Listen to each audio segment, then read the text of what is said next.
Ladies and gentlemen, welcome to another fantastic episode of The Left Wing. I am TJ Whitehead, powers taken not given, joined as always by the Robin Hood of the working class, John Cooper of Counterpoint Politics. How are you doing today, my friend? Doing great, doing wonderful, realizing that we never changed the graphics, so I'm just going to change it here Ah, now. You gotta welcome to the Left Wing, people. This is, as we always say, we do this for free. We don't have any editors or producers, so if you ever want to volunteer, let us know. Otherwise, deal with sometimes incorrect graphics.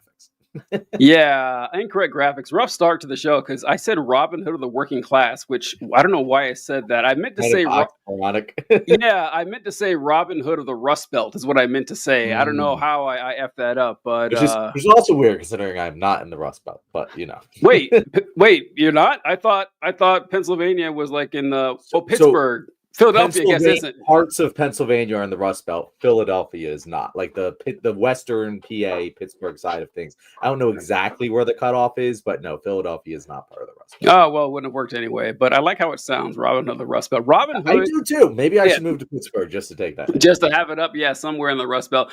I saw something. This was during the election, and it was talking. It was a poll about Sun Belt states. And North Carolina was included in that poll. And I remember thinking, okay, that is not a Sun Belt state. I don't know exactly where I would say the Sun Belt ends, but it ends way before you get to the East Coast, I would imagine. Yeah, no, very true. I don't really know where the Sun Belt is. Like, it's an area of the country where I've never been and don't really care to, really ever. Maybe I will. Who knows? But odd place. It's an odd place, the Sun Belt. I don't know. I think of it like, Arizona, New Mexico, Texas. That's kind of what I guess with Sun Belt. I think it would end long before North Carolina. We If need there's to, desert there, I can yeah, call it. It's not California. It's the Sun Belt. there's a, That's how I think.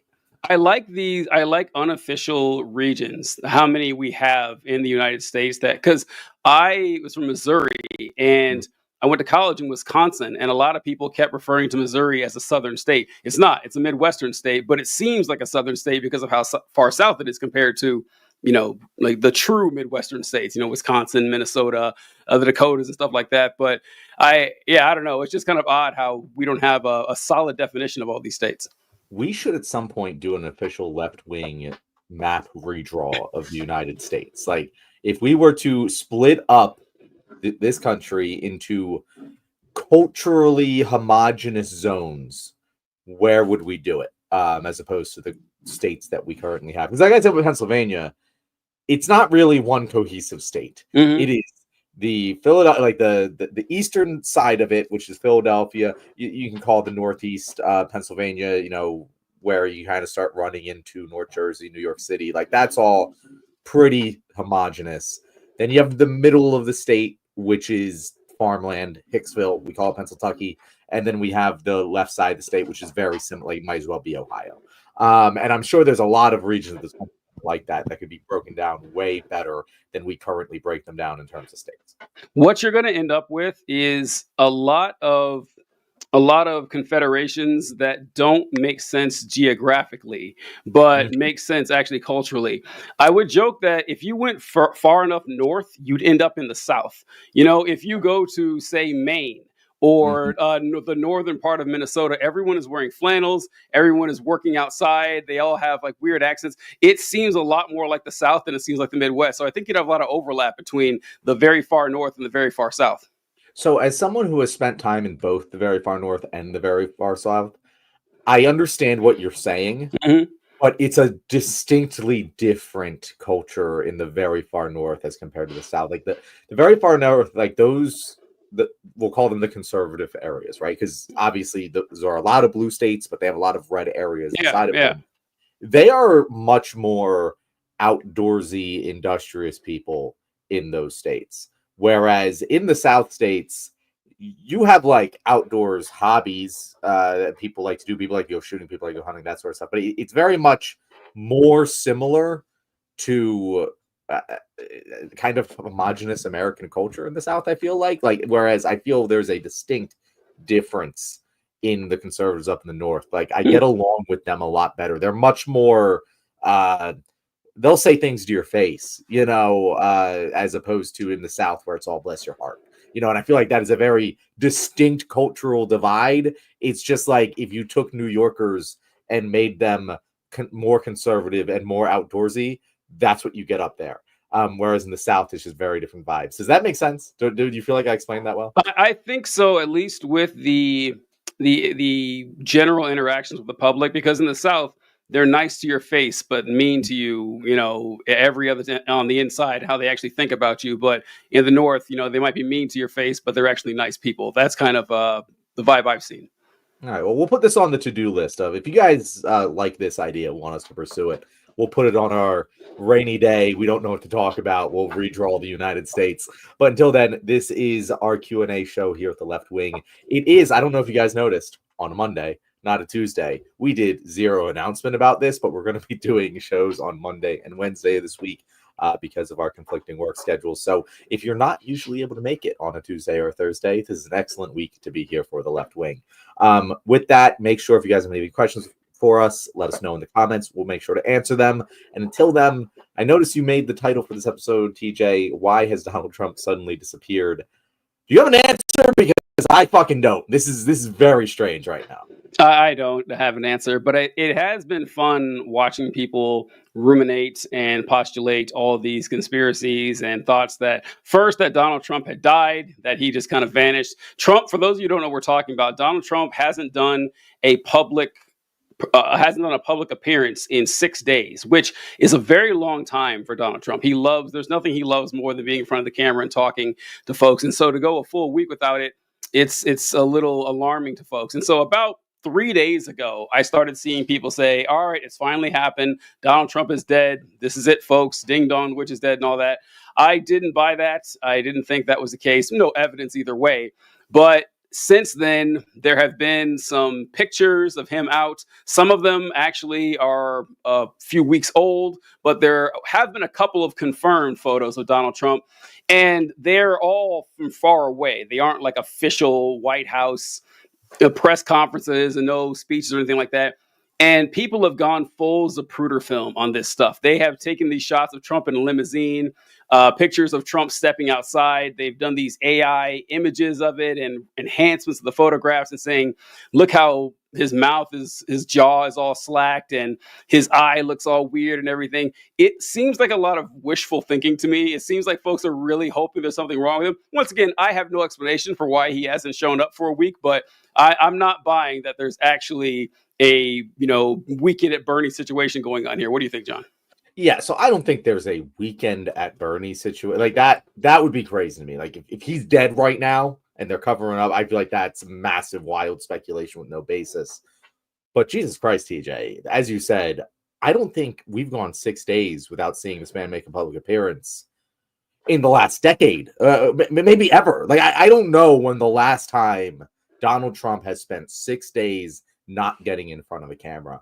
It must have been a long time. And I typically hate, TJ, when people go, oh, why doesn't the media treat Donald Trump the same way they treat Joe Biden or the Democrats? And I'm like, well, that's because Donald Trump has controlled the media and his appearance, and that is one of his skills. And in order to get the media to change, the Democrats have to do something about it. However, this is one situation where I'm like, guys, what the fuck are you doing? Like, when Joe Biden had the debate, there was constant, every single appearance he made, there was constant, like, oh, he looks like this. Oh, he tripped over these words, yada, yada, yada. He barely was able to walk. This is weird. This is weird. It is newsworthy.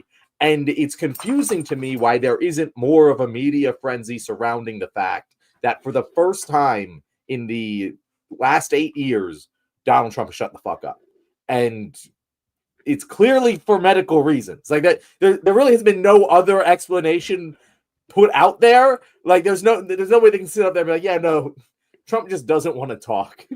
Trump just doesn't want to be in front of the camera. He doesn't want attention on him right now. Like no one's gonna fucking buy that. So why isn't this being hounded by the press? Is really I'm kind of upset about it. Yeah, it is kind of annoying. I don't know, because you're right. I hate to go down the road. Oh, he definitely had a stroke, or there's definitely something going on here.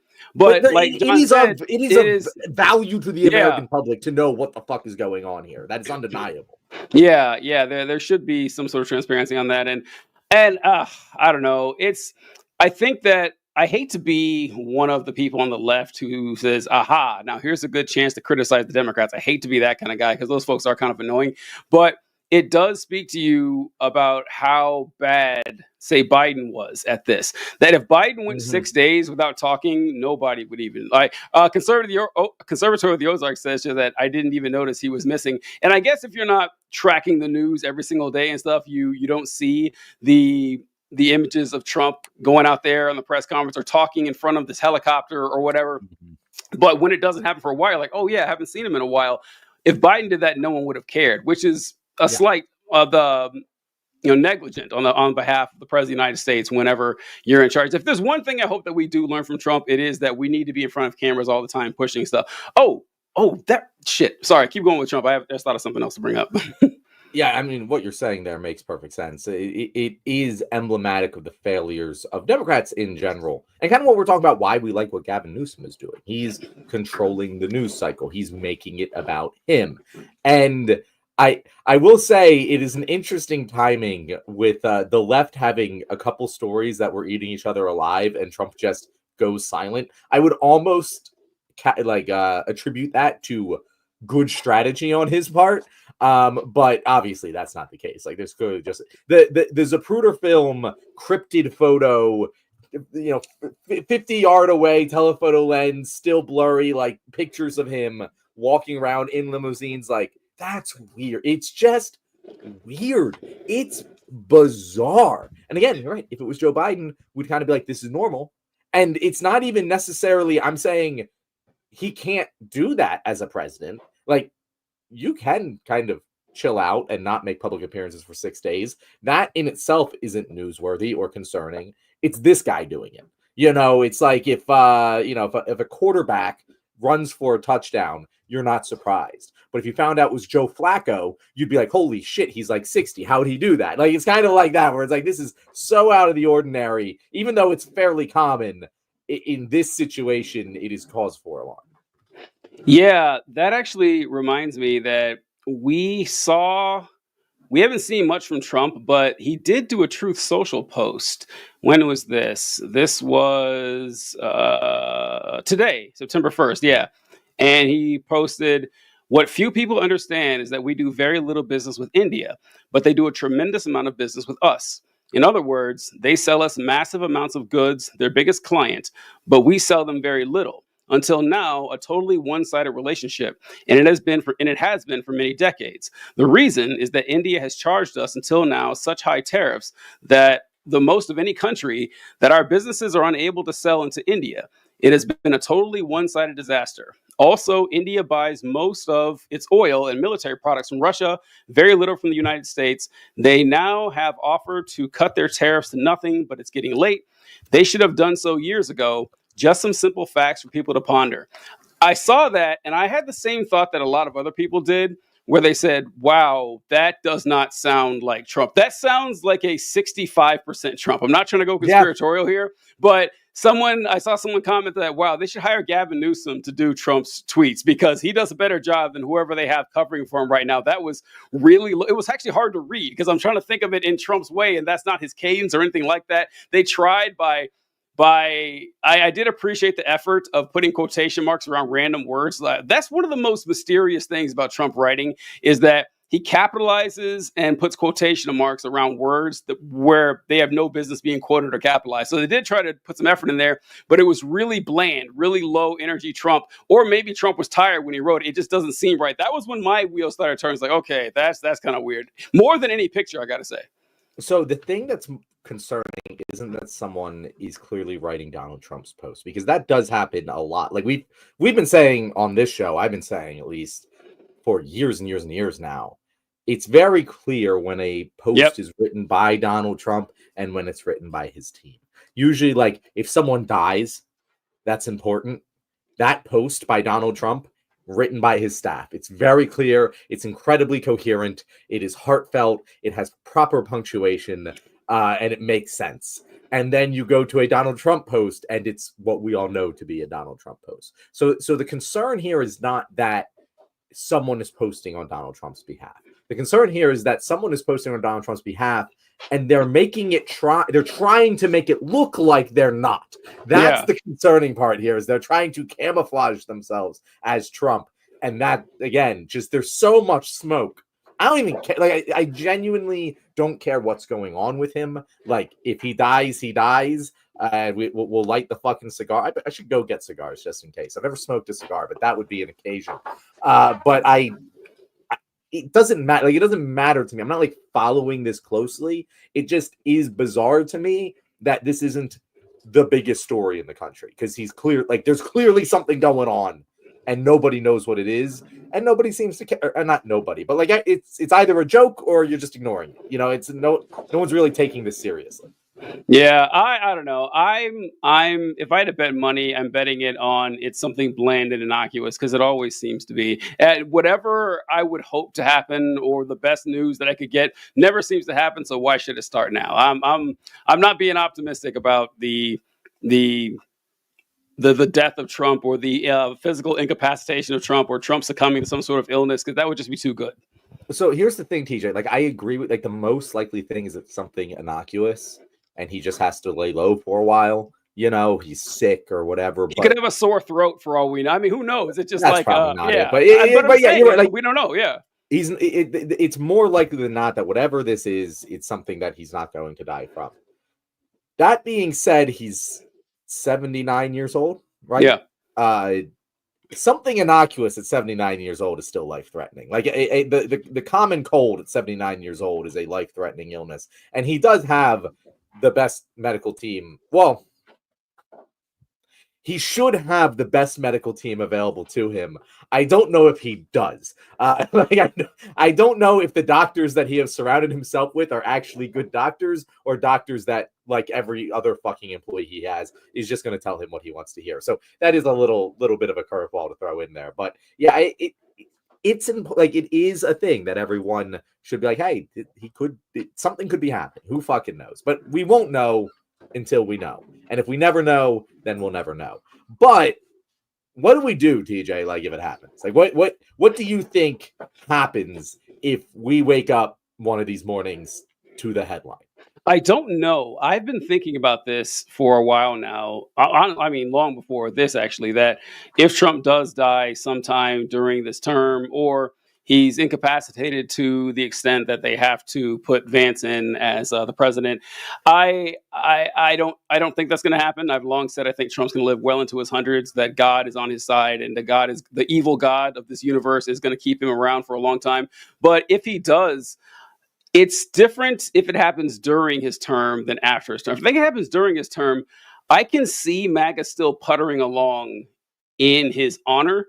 I think that, hey, we need to accomplish Trump's goals, whatever. If it happens after Trump's term, it's done. I think that the MAGA movement, as we know it, dies with him. Like, some other form of conservatism will rise. I don't think Vance or anyone else is going to have the juice to rally the troops on this.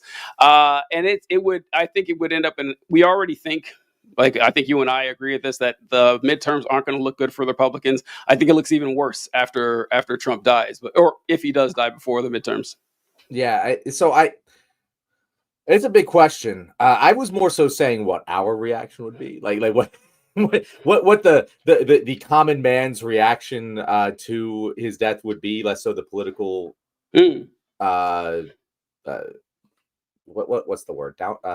Outcomes of it. That's not the word I'm looking for, but to speak to your point, yeah, it really a lot of it is on JD Vance, because if he dies in office, JD Vance is the heir apparent. Like, there's no question about it. And so you have a secession plan. It's just, can JD Vance pull it off? And that is the $64 million or $64,000 question. And I don't know the answer to that. Like, I really don't. Because it's a little bit less. It's not all about JD Vance. It's, can the MAGA media apparatus elevate Vance? Will people take Vance seriously? I haven't seen evidence of that thus far, but hell, anything could happen.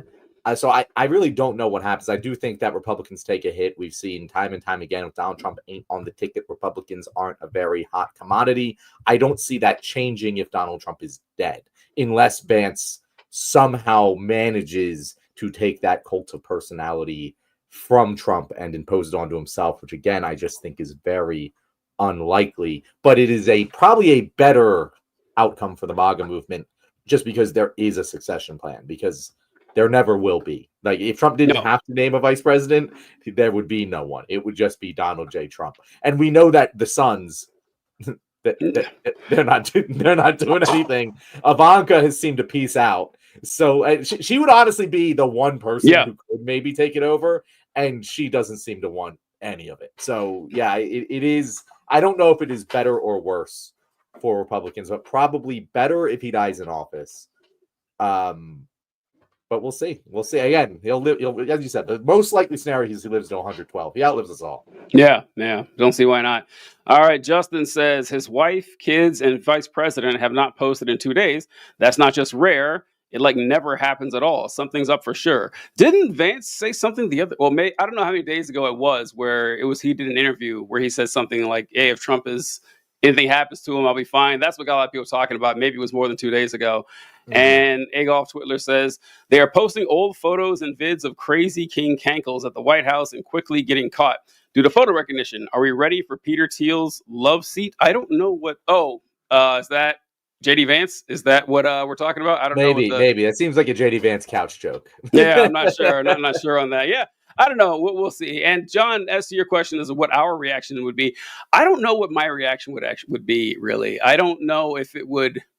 I don't know if I'd have a giant celebratory moment. Oh, great, he's gone. But I don't see, because look, the damage that Trump has set to accomplish has been done. I don't think there's any dialing this back. That Trump in office now has really accomplished everything he wanted to do. I mean, there's the entire vibe and soul of the nation, as Joe Biden would say, has changed, and it's not going to come back for a very long time. I will say, you said you haven't had cigars before. Cigars are very overrated. I've had cigars. I'm not a smoker or anything like that, but cigars, I don't know. I don't see what's so good about them. So may want to pass on those. I've never enjoyed smoking anything. I've never I think it looks cool. Every time I see some people doing it, I'm like, I'd like to partake. And then I do, and I'm like, this sucks dick. Why do people do this? It's the worst thing ever. There's so many better ways to intake your drugs than fucking smoking them, both for your health and just for your own pleasure. But yeah, whatever. That's total aside. I think that, to me, it's something that's been built up. We all crave those communal social media moments that everyone just gets together and is in on it. And you probably get 4 to 6 of them a year. And that is one that's just pegged. Whenever he dies, it feels like it's going to be a big day. And I just don't know. It depends how it is. It depends when it happens. I don't, it does kind of feel like it'll happen, and then it'll just be now what? As much as I will feel a desire to celebrate it, it's okay, well, now there's a whole other fucking can of worms we have to deal with, and I'm going to be happy about it, but I don't know how long that joyous celebration will actually be sustained. Yeah, that's where I am. It's kind of like in Avengers Endgame, when the very opening plays that they kill Thanos. Great. All right, the damage has been done. I guess we got the bad guy, the ding dong, which is dead, but it doesn't change what's already happened. And my view of the United States and our citizenry is damaged for good. I've already had a lot of suspicions and caution and worry about the nation in the past, but seeing us send almost 80 million people 3 elections in a row to vote for Donald Trump, that, I don't know. There's no coming back from that. They got to do a lot to assuage my fears. I also got to go back to something you mentioned, John. You are 100% correct. I've never agreed with you anything more. Smoking looks so fucking cool. Smoking looks amazing. I mean, it's not just from Mad Men or anything like that. I thought smoking looked cool when I was a kid. You would see, there's a reason that when you watch movies from, hell, not just 50s and 60s movies now, that the cool character is leaning up against the wall and smoking and just taking a drag. It looks so cool. But I never smoked as a kid. I never tried any cigarettes or anything like that at all. And everyone I knew, I don't know if this is true for you in your situation, John, everyone I knew who is currently a smoker started smoking in middle school. Well, except people in the army. People who I knew in the army, they would smoke or dip on deployments for their nerves and stuff. Outside of the military, everyone else I knew who started smoking did so at 12 or 13. And I remember there was a friend of mine, and she was a smoker, and I told her that I'd never smoked before, and I said, plus it sounds really painful and terrible to inhale fire into your lungs. That doesn't sound fun. And then she told me, well, yeah, I started when I was 12. We would go in the bleachers and we would smoke. And I thought, TJ, if a 12-year-old girl can do this, I'm pretty sure you can. I'm pretty sure you got this under control. I took one drag, coughed, and hacked like a bitch. I was crying, just rivers of tears, John. It was. I couldn't believe anyone did this voluntarily. And I tried it again, maybe a couple weeks later, same result. So no, smoking's not for me either. My lungs just can't take it. I don't know how anybody does. You're so like the coolness of it. Like, especially there's like certain actors that just do it better than everyone else. Like you brought up Mad Men, like John Hamm smokes so cool. The guy from Peaky Blinders and Oppenheimer, forgetting his name off the top of my head. Cillian Murphy. Cillian Murphy, yeah. He smoke when he smokes every single time you're watching Peaky Blinders and he has a cigarette in his mouth. You're just like, how is he making this look so cool? And he just does. I actually think like nowadays, because smoking, at least in America, at least parts of America where I live, it's really a lower class coded loser thing. If you're able to make smoking a cigarette look cool in the year 2025 in the United States of America, you just have that. You have something about you. You got that X factor because everything's going against it. It's not even like cool people smoke anymore. It's not like successful people smoke anymore. If you're able to make smoking a cigarette look cool, you're a cool person. That's pretty much what it is nowadays. I don't know if I'm with you on that one. I think it always looks cool. Really? I think it always looks cool. You think cool. It always looks cool? Even when it's just like some loser on the side of the street, just like fucking smoking a cigarette. Like, I'm just like, fuck you. Why are you doing this? The loser, like if I can look at someone and tell they're a loser just by the eyeball test, it's not because of the cigarette. The cigarette is not, deducting cool points from them. It always gains, in my opinion. Yeah. I don't know. That's how I see it. But I think that's what I'm saying. Is just like the only people you see smoking a cigarette are people who already passed the loser test. So the people who aren't passing the loser test and they're smoking a cigarette, like it's just such a rare occurrence nowadays that whatever. We've talked enough about smoking cigarettes. No. I want more. I got a little bit more because let's see. Justin Hall says the few times I tried a cigar, I only cared about looking cool and bad. The smoke tasted awful. So with cigars, I tried them for the first time. We snuck some on a deployment. I can't remember where we got them from, but some guy had them, and I tried it. And you're not supposed to inhale the cigar smoke. You just kind of puff on it and just bite it. Don't inhale the cigar smoke, John. Don't do that. It's you're not just that's just for the taste, and it doesn't taste that great. They smell okay. They smell better than cigarettes because they have all these flavors, whatever. But I don't know. It made my stomach hurt. I didn't really appreciate it all that much. And then Justin says, and how you hold the cigar when you speak. Yeah, exactly. I don't know. It's just not. It's not for me. It's just a hookah is good though. You ever tried hookah? Never tried a hookah, but I never want to. No. I feel like hookah is just like I don't get it. I don't get the entire point of a hookah lounge. Confuses the hell out of me. I've never been to a hookah lounge. Oh, so you say like you have done it with friends? Someone has a hookah thing, and okay. Yeah. A friend of mine had some Middle Eastern, foreign exchange students, and they had a hookah set up. And the hookah, it's the best part about it is that it's not hot. The smoke is cool, and so it tastes pretty good, and it doesn't burn your lungs. I don't know, best of both worlds, if you ask me. If you're gonna, I would celebrate with hookah, but not with cigars. Okay, I see. That's the thing. I see the argument for hookah, but it just doesn't seem celebratory or cool. It doesn't have the other context and aesthetic that make it that. Like, it does seem to be something that certain groups of people go and do socially, and those groups of people have never been my people. So I've never had any appeal. Like, the people I see doing it are not people I'm like, I'm one of them. It's very much usually the opposite. And so it's never something that has appealed to John Cooper. Not knocking that at all. Also, I don't know, fucking neck tattoos have never appealed to me, but they do look cool sometimes. So anyway, TJ, anything else on Donald Trump? Because there is another topic I did want to talk about today. I don't think I have anything else with Donald Trump, but before we move to the next topic, I have a beef I want to Okay. go over real quick. And we talked about Cillian Murphy. Cillian Murphy is a fantastic actor. I like him in a lot of the roles he's been in. But one thing I can't stand is that Killian is spelled with a C. I really hate that. I really hate that should be You're saying it should Cillian be a Murphy. K? No, well, yeah, it should be Killian Murphy or Cillian Murphy or Killian with a K. I don't like that. I have a lot of beef with the letter C in general. I think the letter C shouldn't exist. Actually, I think that the letter C. I'm not joking. The letter C does two things. TJ's about to throw down with Elmo. Listen, the letter C does two things, right? It either makes a S sound, as in cell, or it makes a K sound, as in cat. And S and K are letters we already have, right? So why would we need a third letter that makes one of those two sounds? It just doesn't make sense. We should just use Ks or S's in places of C's. It makes the language a lot simpler. And I think that the only way you need a C is if you're using it in conjunction with another letter like H for church. It's the only letter that can actually work. That's like what that. I was going to say, because That's it. KH would look dumb. Right. Although easy trade-off. It's not like the C needs to be there. If we just want to make the K, but whatever. We want to hold on to the C. We have some allegiance to the letter C. We can keep it that way. But yeah, I just don't like that. It's just something that bugs me. And Cillian Murphy, let's say it bugs me all the way even more. Here's TJ. Like I get the argument you're making. Yeah.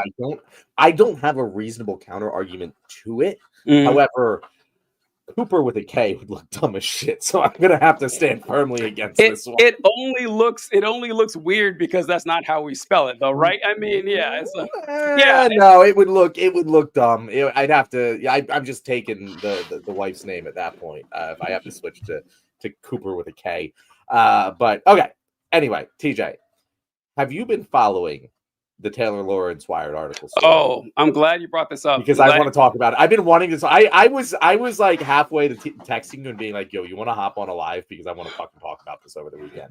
Because I feel like fucking Mr. Krabs meme. Like I'm on the opposite side of all the people I would usually be on the same side of, and I'm just dumbfounded by the reaction to this.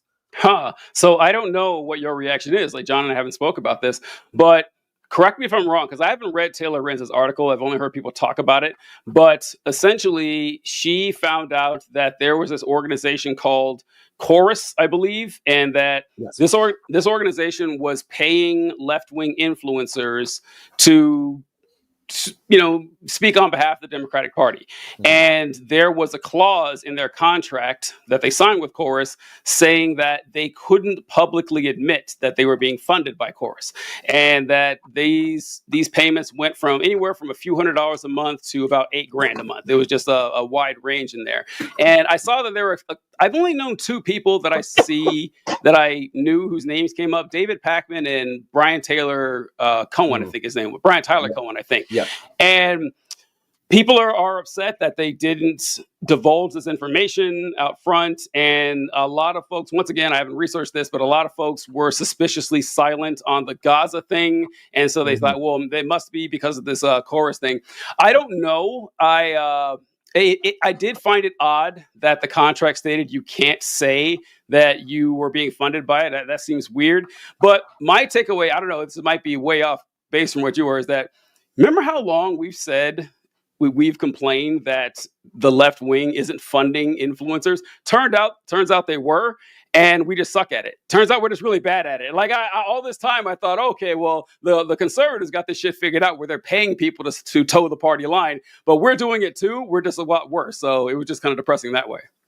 Yeah, so I'm going to add a little bit to this. So all of that was correct, and I did read the article, and I've been following this pretty closely. Like, I don't personally know any of the people who are involved, but I'm like 1 degree of separation away from a lot of them. Like I have a lot of mutuals with their mutuals, right?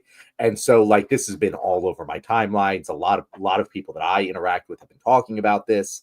And Taylor Lawrence is someone I typically liked. Like I generally like her work. I think she's a pretty good journalist. I think she gets a little kooky sometimes, but c'est la vie. The thing here is that what the article actually said and what Taylor Lorenz has gone online and put out there are Hmm. two completely different things. Because what the article says is relatively accurate, even if its framing is very suspicious. Because what the article says essentially is there is chorus, and chorus is something that I knew about immediately after the election. Like Brian Taylor Cohen announced this is like weeks after the election, that this was coming out, and I was like, this is a good idea. We should be doing this. I reached out to them. I was like, hey, let's get in touch, whatever. No response ever, and I'm not like throwing shade or anything, but I was kind of like, that's weird that there was just like zero response if their stated goal is to help. What, like, I am the exact type of person you would think they'd be wanting to help, a medium-sized left-wing influencer that could use a little bit of support getting bigger. It Hmm. just seemed odd to me. And then just nothing happened with it for months. And I was like, oh, okay. This is either A, something that is just a fundraising sort of scam, or B, something that they started way too early and then realized, oh shit, there was way more that we actually had to do to get this up and running. And so I just kind of forgot about it for a while. Then they kind of started making moves recently. Like they started accepting more people into their program, and they created this cohort, basically a residency program for certain influencers, where they paid them anywhere from $500 to $8,000 a month to be in this incubator program, to be part of these rapid response messaging campaigns. But the thing is, they never paid for content. Like they never said, hey, like a sponsored post. That if you've ever done a sponsored post before, if my post is sponsored by NBC, I have to say my post is sponsored by NBC. But that's not what Chorus did. They're just like, hey, this is a stipend essentially, where we're going to give you this. Is going to help you live. It's going to help you focus on your work, and we want you doing that. And here's tips. Here's what you can talk about. Yada yada yada. And all of that to me is completely above board. Like that's what we should be doing on the left. That is the sort of thing. Get funding, allow creators to have their whatever they want and do it full time and make whatever content they want.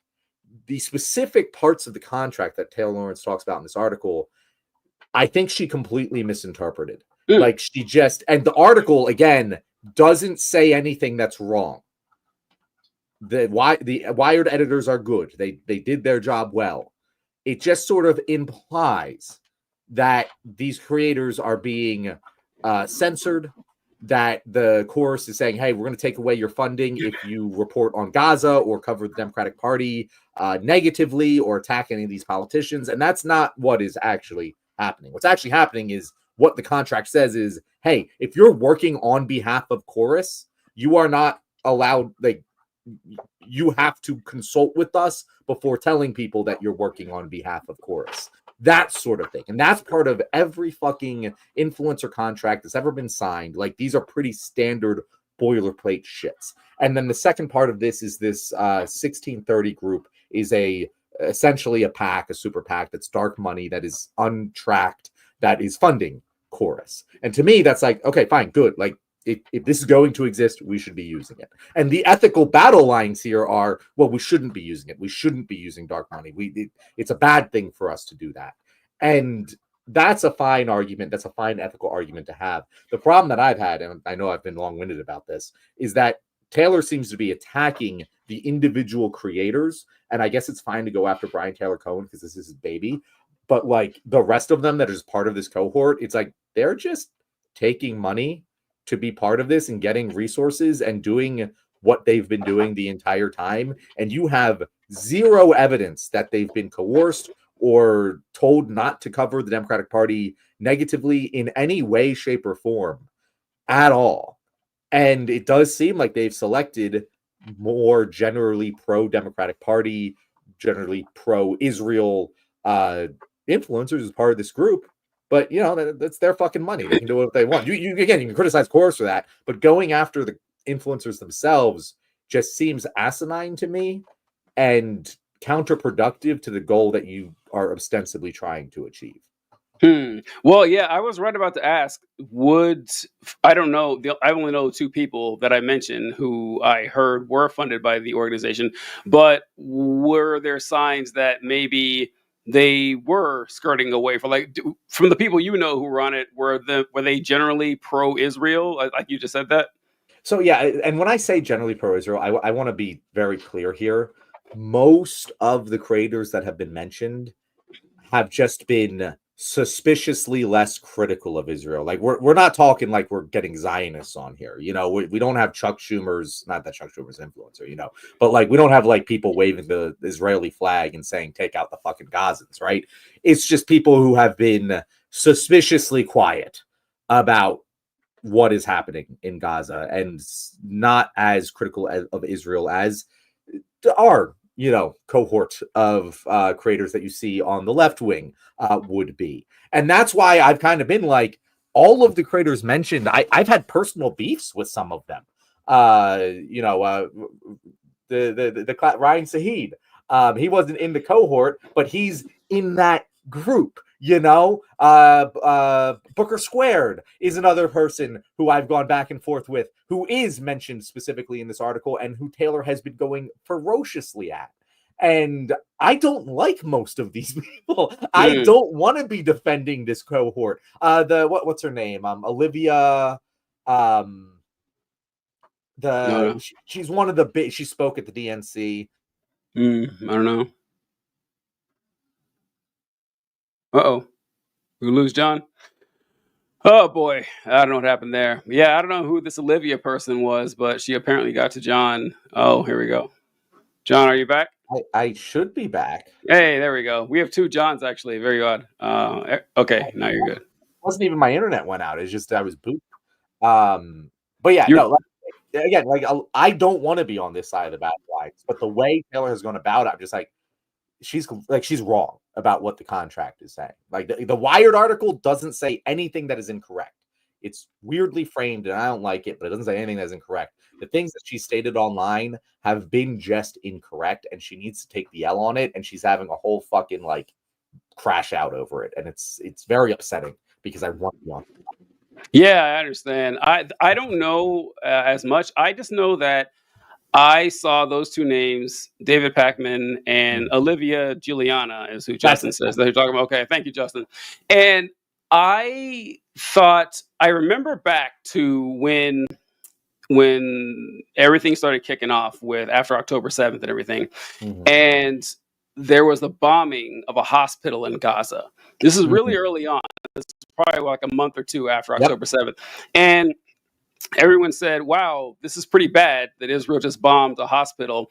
And I remember David Pakman doing a post and a video saying, whoa, what's going on? Everyone's talking about, is Israel bombing a hospital? Is this true? Like, do we have any evidence on this?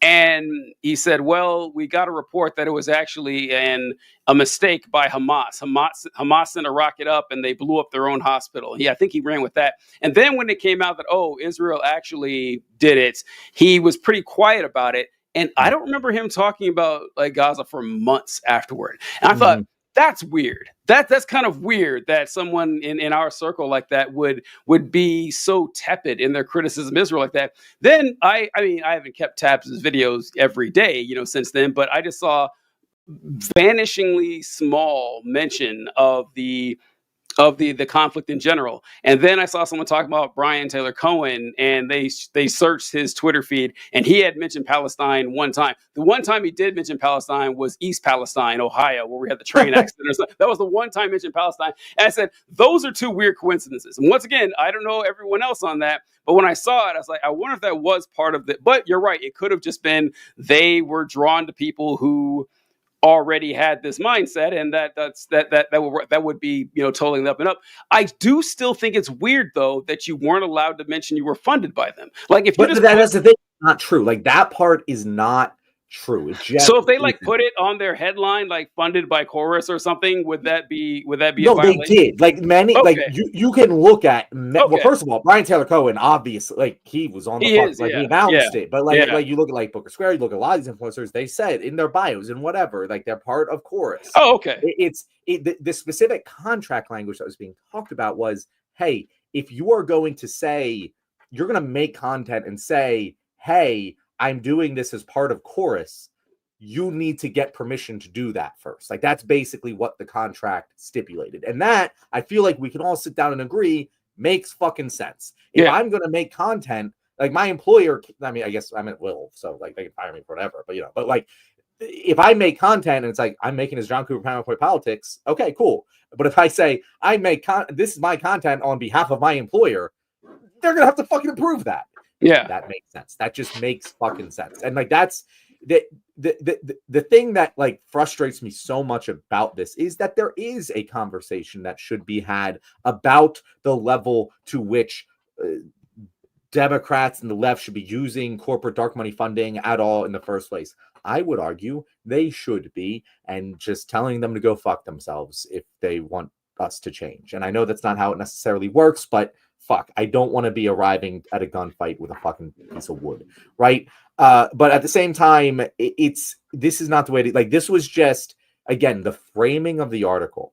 And Taylor says that she doesn't write the headlines or the subheaders, which I think is true generally for journalists. But like the way the headline, the subheader was like, meet the secretive group being funded by the Democratic Party, yada, yada, yada. It's like, that's not really what's going on here. Pro-Democrat, again, I don't know if it's a super PAC, the 1630 group. I haven't been able to figure that one out, but it is a dark money fundraising for Democratic causes, right?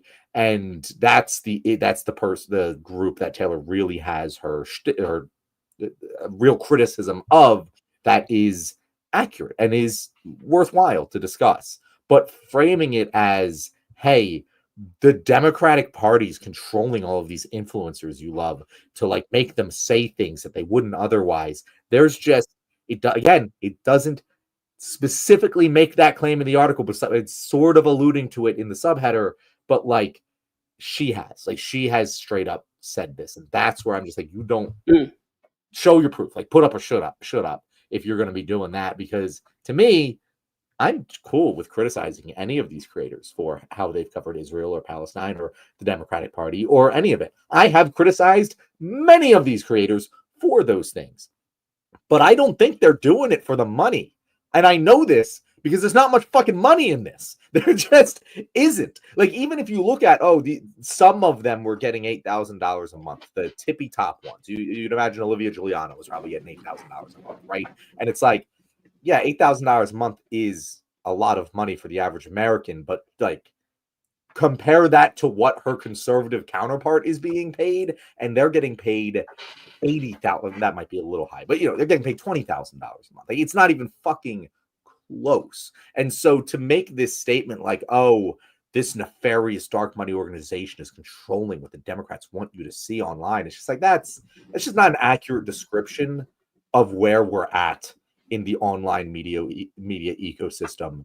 I wish that were the case. I would much prefer that to the status quo. That is not the fucking case, people. And if you think it is, I got a bridge to sell you. Because again, even with this, the Republicans are doing it so much more effectively in such a more nefarious way that, like, if you're going to waste your fucking time and energy worrying about this, I don't know what to tell you. Yeah, I agree that. And I usually hate that argument, TJ. When people make that argument, I usually hate it. But this is just like, why are we, if you're going to have this conversation, have it in a way that is like constructive and not combative.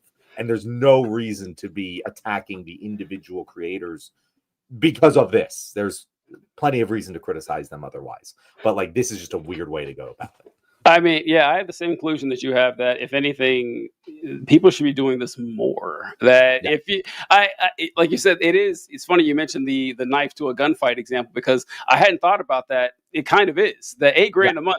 $8,000 a month is great. That's almost $100K a year. It would change my life if I got $8,000 exactly. And so I understand why you see it that way. But when you compare it to the top conservative folks who, like, they paid David Rubin hundreds of thousands of dollars for 6 months of work or something like that. Yeah, it's not coming close. So then again, the money has to be there first. So it's easy to say, hey, just spend the money, but you actually have that money to exist. We talked about the Hamas thing. I want to bring this up too. We didn't discuss the Richie Torres interview with Adam Friedland. I know you probably saw that. Did you see that last week? I heard about it, but I didn't engage with it at all. So this is going to be new to me. Okay, this is one part of the clip, and the the discord between them when they were talking about Israel and Gaza. And this clip right here is really indicative of a lot of folks talking about this topic. Let's go. Hamas murdered thousands of people. So what does that mean? That Hamas is a terrorist organization for murdering innocent children and civilians. How many civilians have been killed in this war? The war is a tragedy, but 90% again, of you're them have been suggesting that civilians. They've killed journalists. People have been killed in a war. It's been a tragedy. They've killed people waiting for aid. But you're suggesting that it is the policy of the Israeli government to murder civilians, and that is a notion that I reject. You gotta listen, man. You gotta be like a human being about this. People who are dying in the war, which to me is a tragedy, because war is a tragedy. Do you feel in your heart that this is what you're doing? What you're saying is right? If you remove Hamas, you don't actually think that. I told you what I believe. Don't tell me what I believe. I've told you what I believe. Why would you believe that? Because there are people who see the world differently. I know it's a shock to you, but there are people who see the world differently. Okay, there's a few things I want to highlight about this. The first one is the shift in how he's discussing these two sides here. Whenever he starts off, he goes on the strong offensive saying Hamas has murdered civilians and that makes them a terrorist organization. Just bam, declarative sentence, no ifs, ands, or buts about it. But then when Adam Friedland says, well, how many civilians have died because of the Israelis? Well, war is a tragedy, and it's unfortunate that tragedies happen. All of a sudden, the responsibility is taken completely off him. And then Friedland brings up the civilian thing again, like how many civilians have been killed. Something like 80% of the casualties are non-combatants. They're men, women, children, old people who aren't involved in the conflict at all. He literally just shrugs and says, well, Hamas is a terror organization. The whole interview was like that. There's several clips of it, but I didn't expect you hadn't seen it. But from that clip, what do you gather? Yeah, so I'm not like a person who knows Adam Friedland. Like I've seen clips of Adam Friedland. I've typically liked Adam Friedland when I've seen him. Same thing with Torres. I know of Torres. I think he has some good politics, and then with Israel, he's just a fucking clusterfuck, right? But I feel like Friedland just failed that entirely, because what you just said was the obvious line of attack from the it seemed like he was setting them up, because from the moment he's like, Hamas is a terrorist organization because they killed thousands of civilians, and he goes, well, how many civilians have been killed? And then Torres goes, oh, well, are you suggesting that it's the policy of the Israeli government to murder civilians? And it's like, yeah, explain to me what the difference is then, because he seems to think war is a tragedy. Well, the war existed before October 7th. Like we all know that. Everyone talking about this with any sort of any knowledge of the situation understands that this is an armed conflict that has been going on. It's never stopped at any point since Israel left Gaza, and there was armed conflict going on before then as well. And so that's the entire Israeli argument at this point. Like the only way you can actually have the cognitive dissonance to support Israel still, if you just view Israel as fundamentally different than Hamas. If you're like, oh, well, there's an Israeli government and they're allowed to make war decisions that they know will result in the deaths of civilians. And they can intentionally know that by taking this action, they are killing civilians. But if Hamas does that, that's bad. That they're a terrorist organization for that. Even if they kill thousands and thousands and thousands of less civilians, they're bad. And Israel's good. And there's just this split. And he didn't go after the split. He didn't go after, he was just like, do you really believe that? And I was like, I didn't feel like Friedland did the work to prove why he shouldn't believe that. Because what Richie Torres was saying, I feel like would kind of make sense to the average American.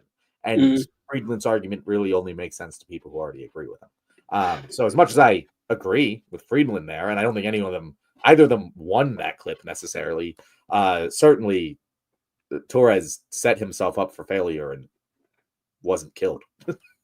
Yeah, I agree completely with what you said, and so does Justin, saying whether or not it's an official policy is irrelevant. I cannot stress the importance of that enough. That him sitting there saying that well, Hamas has killed civilians, and they're obviously a terror group. And then Friedland responds, well, Israel's killed civilians as well. And then he pivots to, oh, are you saying it's the official policy of the Israeli military to kill civilians? It is a fact that they are killing civilians. It either is the official policy and they don't care, or it's not the official policy and they're incompetent. They're most incompetent military in human history. They've killed more civilians as a percentage than any war that we fought in 80 years, if I remember correctly. So you have to pick a side here, that Israel is actually doing this on purpose, or they don't care, or they're doing it and they have no clue how to actually execute an armed conflict against a society that is decades behind you militarily and structurally. And I don't know, there are more clips than just that one, but Richie Torres really came off as sociopathic to me in a lot of ways. That there was just like of course he has the canned responses that a lot of politicians go for, but I think that interview was like an hour long. When you're doing this for an hour, it really comes off creepy. I don't know too much about Richie Torres. He's a congressman, for those of you wondering who this guy is, but I hope that there's more of this, because you're right. Freeland could have done better, but I mean, the guy's like a comedian or something like that. It's not like he does this all the time. But if more people who actually know what they're talking about don't let politicians try to dance their way around these very obvious issues, I think that'll do a lot of good. Yeah, and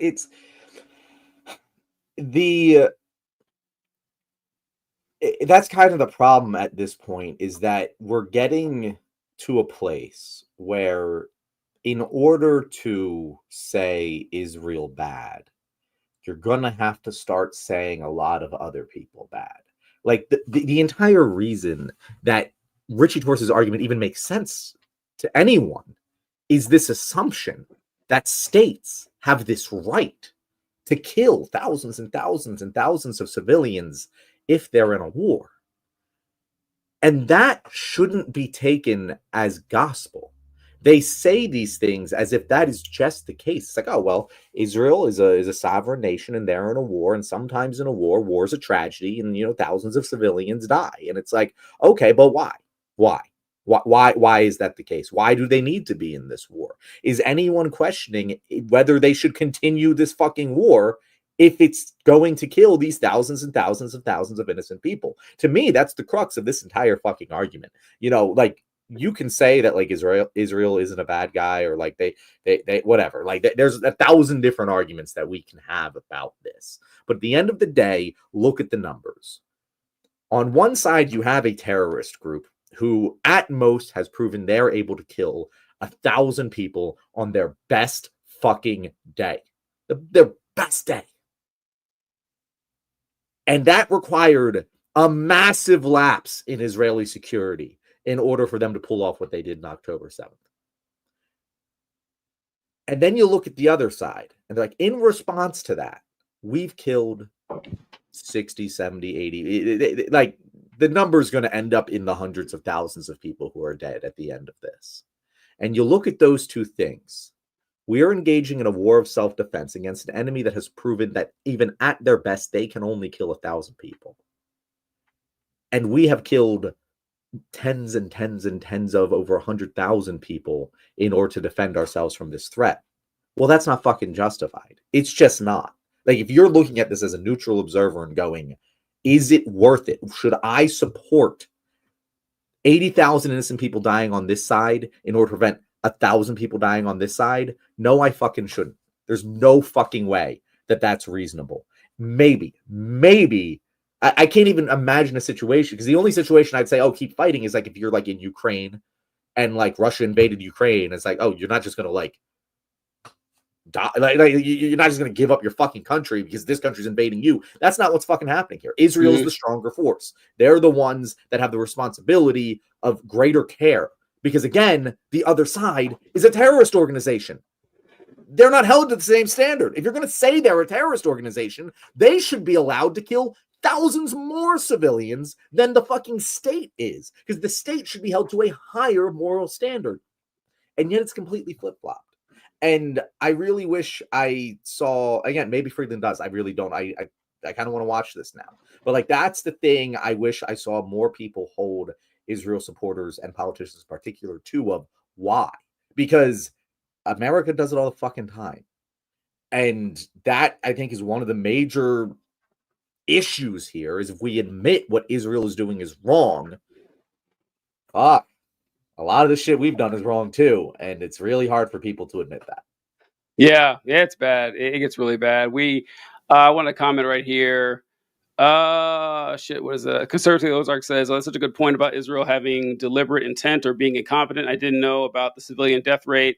Who's in second place? I don't know exactly who's in second place, but I remember seeing it like World War I and World War II had civilian death rates like in the 60% or something like that. I mean, like in like the bloodiest conflicts in the recent past, it's still, tens of percentage points lower than the conflict in Gaza. It's just it's dark. I hate to see it, but all right, it's about that time, John. What do you say we wrap it up here?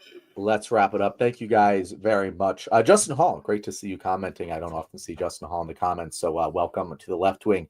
He asked earlier, or he said, I forget exactly where it is, but he said he recognized to the albums on my wall. So just so you guys know, that's Michael Jackson and Rage Against the Machine at the bottom. We got the boss there, Bruce Springsteen, Taylor Swift next to her, Zach Bryan above them, and then Renee Rapp, who is my fiance's one of her favorite pop stars. She's all right in my opinion, but she really likes her. She played Regina George in the Mean Girls movie and did a great job in that.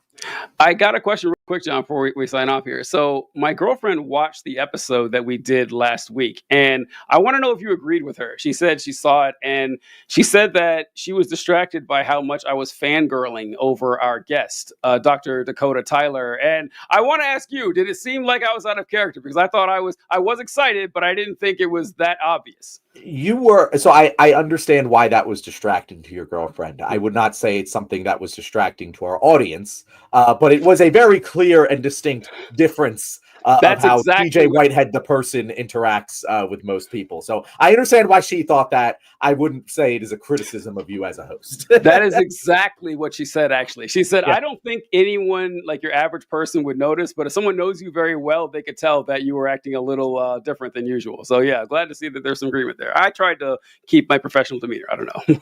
All right. Well, thank you guys very much. Again, we will be back on Wednesday at 6:35 EST for our typical normal show. I don't think we have a guest. I think it will just be me and TJ. Yeah, have fun, guys. See you then. Later.